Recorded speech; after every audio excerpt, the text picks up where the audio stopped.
I can't stand to see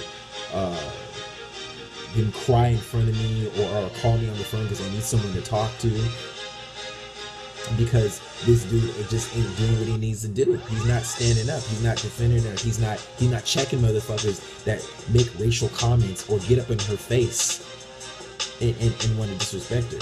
You know, I already get enough flack for even finding interracial dating okay from people within my race. You think I'm a fucking traitor, you know? But this is what I've known my entire life. You know, it's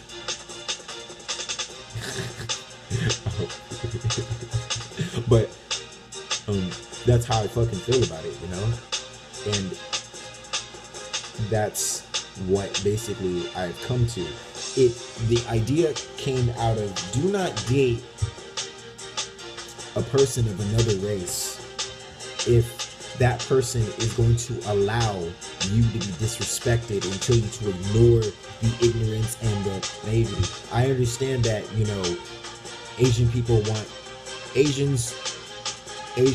couples want other Asians to marry other Asians. Hispanic people want other people to marry Hispanic people. The non-black ones anyway. But I don't want any one of my family members complaining to me about how they're being disrespected, because I always look at it further, because I've heard the mixed, some of my own friends in the past who were of a mixed race, like black and Mexican, black and white. My own cousin, in fact, they've been through some shit.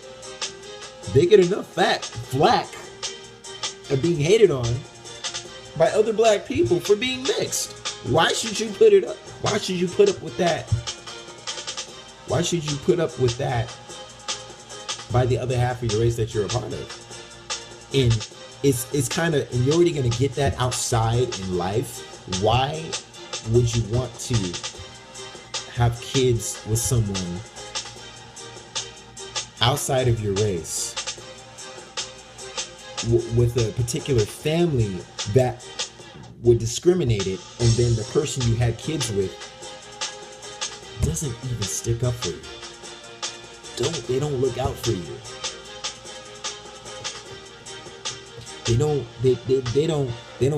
and that tells me that if they're gonna allow you to put up with it, they'll allow the kids to go through it too. They won't look out for the kids. They won't stand up. They won't protect those kids, especially if the grandparents of these, especially the grandparents, aunts, uncles, and nieces of these children are just dishing it out to your kids, to your mixed black kids. I don't want you to hurt my brothers and sisters like that.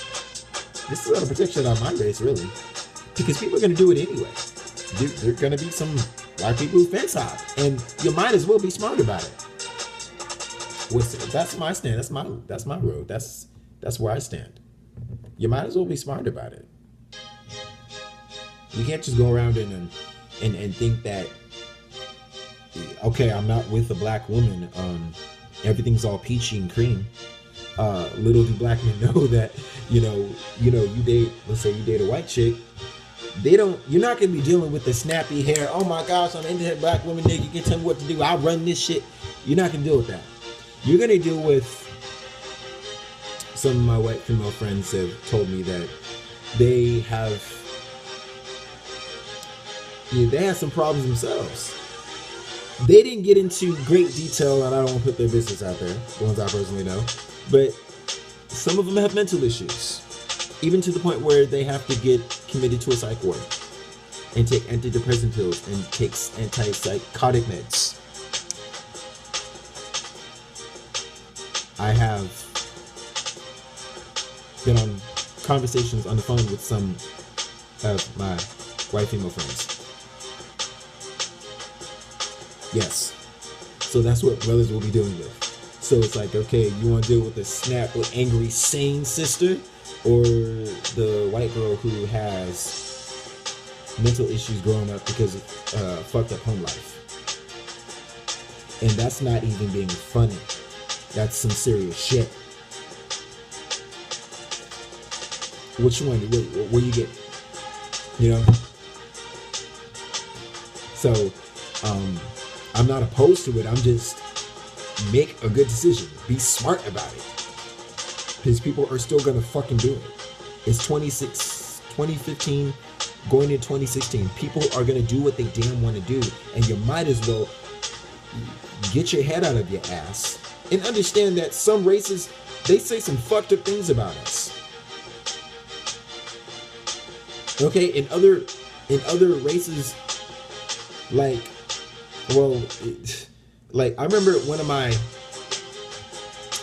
my Mexican friend Jose, right? He wanted to hook up with I can't remember whether she was Thai or Japanese, but he really liked Asian chicks, right? And the family did not want him being with their Asian daughter because they would prefer her Asian daughter to be with a white guy because they considered marrying up. Oh yeah, that's also some Hispanic people do that too. They marry white people because they consider it marrying up. Because that whole light skin colorism thing in Latin America, that's a whole different story. That's a whole different conversation. That's historical. You have to get in the history of the Spanish conquest of the Americas to understand that one with the caste system. But so if you date another race and because I know that going in, I that's why I'm so opposed to doing shit blindly when it comes to that. Like I don't play around with that. And I don't care who has a problem with that ideology, because it's not out of our benefit to make stupid decisions and with prejudiced, colorblind people, because the people in those ethnic groups and religious groups and circles, whoever you're trying to be integrated with through intimate relationships, they don't ignore our skin tone. They don't ignore who we are. They don't ignore where we come from. They don't look past our background. They want to know who you're with, what you're doing with your life, what you did in your past, what are you doing now, and how can you take care of my daughter or son, black man or black woman. They care about all that. Especially in those Eastern cultures, especially if you're Indian, Pakistani, Persian, Chinese, Japanese, Cambodian. They care about all that shit. They're like, if they're